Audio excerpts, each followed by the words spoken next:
Let's take a look at the standard run, and I'm going to focus in a little bit on your turn. So right off the bat, we have an interesting situation where you're going to control this turn. You have a discrimination here, a turn and a slightly tighter turn.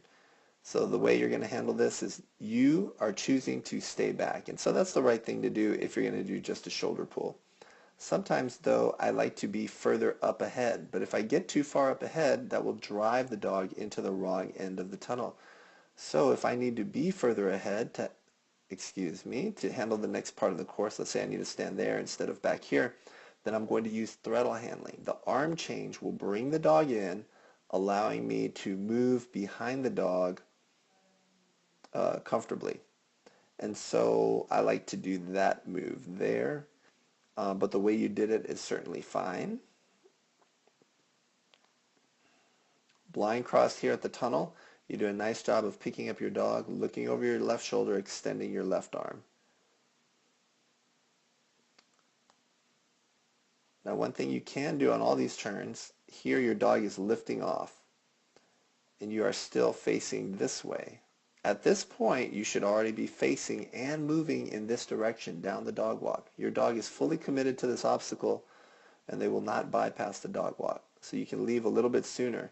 And the advantage of that is that you'll beat your dog down the dog walk better. Now, for stopped contacts, what you're doing right now is stopping your dog and then front crossing.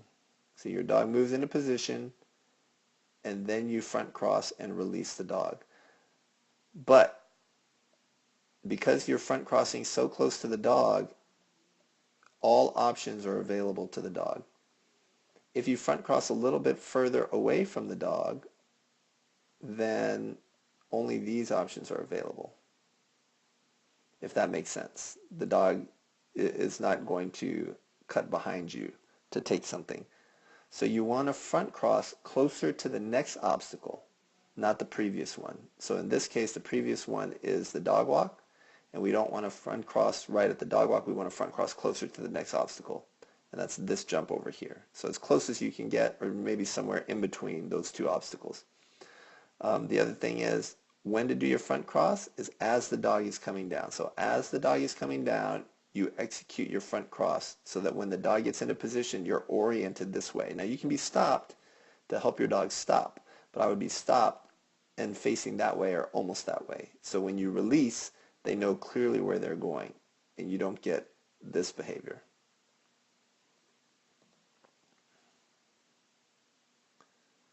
All right, here we get a spin. I think we talked about this one before, how you approach the weave pulls. So I know we covered that in another video. Okay, here you're going for a front cross, and you get your arm up nice and early, but unfortunately, dogs do not turn tight on an arm change. They turn tight on the body, and your body is still driving in this direction, and so your dog is going to head straight for the dog walk. If we take a look at your landing, your upper body is starting to rotate, your legs still driving in this direction, so the dog is going to head in that direction. So when do you stop your forward momentum? Not until this moment here. Now you're stopped. Now your dog starts to turn. And so your dog did very well. Most dogs would already have been on the dog walk. So your dog was actually very responsive, especially given your dog's size. So let's look at the takeoff point. Here's the takeoff point. This is the stride before takeoff. And it's at this moment, you should already be further up and already halfway through your front cross right now. So given your position here, the front cross is not an option, not a good option for you here. I would decel and then rear cross. So I would come to a dead stop here, create this tight turn, and then rear cross if you need to create the turn somewhere else.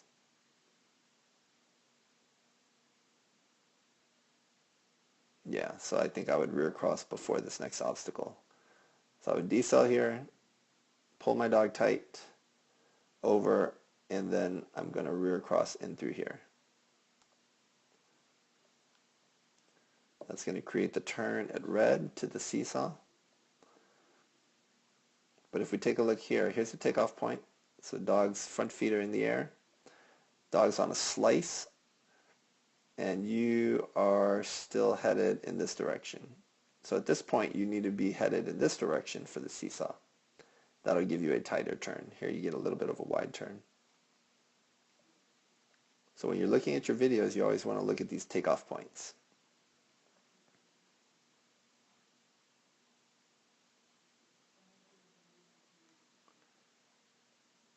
All right, let's take a look here. This all looks very good.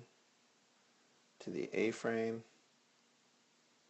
Okay, I think here we have another front cross coming. So again, I think you do a better job this time because you're at least partially through your front cross.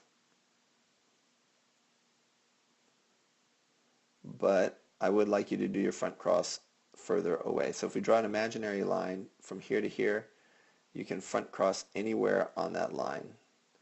And so instead of doing it right here at the A-frame, see if you can work a little bit further away, kind of get toward this middle spot right here. And that'll give the dog a little bit of a straighter line. You can see that the dog has to go around your body, but if we can give them that straighter line, their approach will be a little bit better. And a good job finishing out. So I think there are probably a couple places where you're currently front crossing where you can't really get there very well. You need to put in some rear crosses. And then on your front crosses after contacts, try and do them, practice getting a little bit of lateral distance from your contacts so you're not running so close. If your dog is taking this A-frame here, rather than running right next to it, see if you can take one big step away from it and then do a little bit of lateral distance there. Work up to that gradually. Try it at your next trial, and I think you'll get good results.